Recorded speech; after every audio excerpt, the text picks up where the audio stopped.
আসসালামু আলাইকুম। এটিএন বাংলা সংবাদে সবাইকে স্বাগত জানাচ্ছি আমি চিন্তিয়া হক। জনগণের রায়ে রাষ্ট্র ক্ষমতায় এলে সবাইকে নিয়ে রাষ্ট্র পুনর্গঠন করাই বিএনপির মূল লক্ষ্য হবে বলে জানিয়েছেন তারেক রহমান।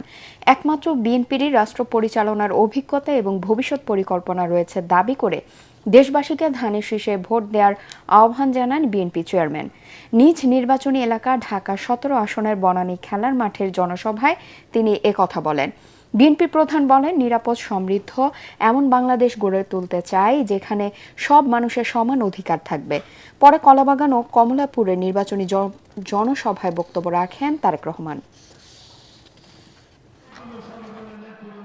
বিএনপি তার সেই অভিজ্ঞতাকে কাজে লাগিয়ে ইনশাআল্লাহ বাংলাদেশের রাষ্ট্র পুনর্গঠনের কাজে ইনশাআল্লাহ সামনে দিবে, হাত দিবে। ইনশাআল্লাহ বিএনপি সরকার গঠন করবে। আমাদের এখন মূল লক্ষ্য হচ্ছে আমরা স্বৈরাচারকে বিদায় করব। এই দেশের মানুষ এখন আমাদের সামনে কাজে হাত দিতে হবে। কি সেই কাজ? সেই কাজ হচ্ছে রাষ্ট্র পুনর্গঠনের কাজে হাত দিতে হবে। বিএনপি বিশ্বাস করে সবসময় যে জনগণই হচ্ছে বিএনপির সকল রাজনৈতিক ক্ষমতার উৎস। একটি দল নির্বাচনে হেরে যাওয়ার ভয়ে চোরাই পথে ক্ষমতায় যাবার নীল নকশা করছে বলে অভিযোগ করেছেন জামাতের ইসলামের আমির ডক্টর শফিকুর রহমান। সরকারি আমলাদের হুঁশিয়ারি করে তিনি বলেন, ইলেকশন ইঞ্জিনিয়ারিং এর চেষ্টা করা হলে কাউকে ক্ষমা করা হবে না। ঢাকা 13 আসনে 11 দলীয় জোটের প্রার্থী মামুনুল হকের নির্বাচনী জনসভায় তিনি এসব কথা বলেন। এ সময় 12 ফেব্রুয়ারি ভোট কেন্দ্র পাহারা দেওয়ার আহ্বান জানান এনসিপির আহ্বায়ক নাহিদ ইসলাম। একটা পক্ষ, একটা মহল নির্বাচনে হেরে যাওয়ার ভয়ে তারা একবারেই হতাশ হয়ে পড়েছে এবং হতাশা থেকে তারা এখন চূড়াই পথেই নির্বাচনকে হাইজ্যাক করার চিন্তা করছে। গুন্ডাদেরকে লেলিয়ে দেওয়া হচ্ছে, অস্ত্রের ভান্ডার গড়ে তোলা হয়েছে, ভোট কেন্দ্র অন্যায়ভাবে দখল করে মানুষের ভোট কেড়ে নেওয়ার পায়তারা করা হচ্ছে। আমরা স্পষ্টভাবে বলে দিচ্ছি, জুলাই যোদ্ধারা ঘুমিয়ে পড়ে নাই, তারা এখনো জেগে আছে। তাদের সমস্ত অপকর্ম ইনশাআল্লাহ আমরা প্রতিহত করে দেব। অতীতে নির্বাচনে পুলিশকে যেভাবে ব্যবহার করা হয়েছে সেই কলঙ্ক থেকে বেরিয়ে এসে ভোটের সুষ্ঠু পরিবেশ নিশ্চিত করতে ঢাকা মেট্রোপলিটন পুলিশ চায়। ডিএমপি কমিশনার শেখ মোহাম্মদ সাজ্জাদ আলী বলেন, ভোটাররা যাতে নির্বিঘ্নে ভোট কেন্দ্রে যেতে পারেন সেই জন্য নিচ্ছিদ্র নিরাপত্তা ব্যবস্থা জোরদার করা হবে।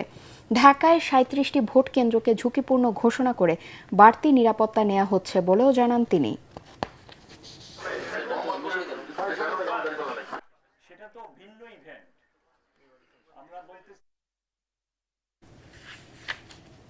খেলার খবর।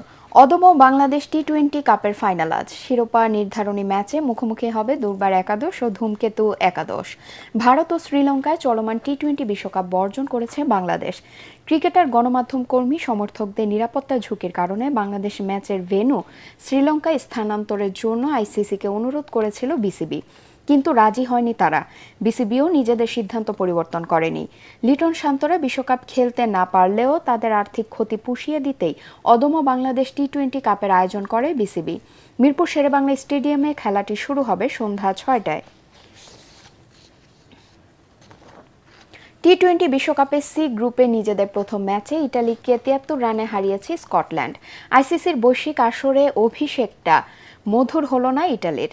208 রানের টার্গেটে ব্যাট করতে নেমে 134 রানে গুটিয়ে যায় ওয়েন ম্যাডসেনের দল। ইটালিয়ানদের পক্ষে সর্বোচ্চ 52 রান করেন বেন মেনোত্তি।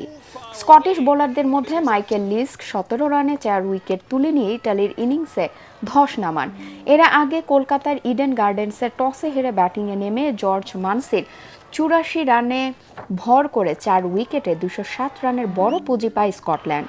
18 বলে 41 রানে অপরাজিত থাকেন ব্র্যান্ডন ম্যাকলাম। বাছাই পর্বে স্কটল্যান্ডকে 12 রানে হারিয়েছিল ইতালি।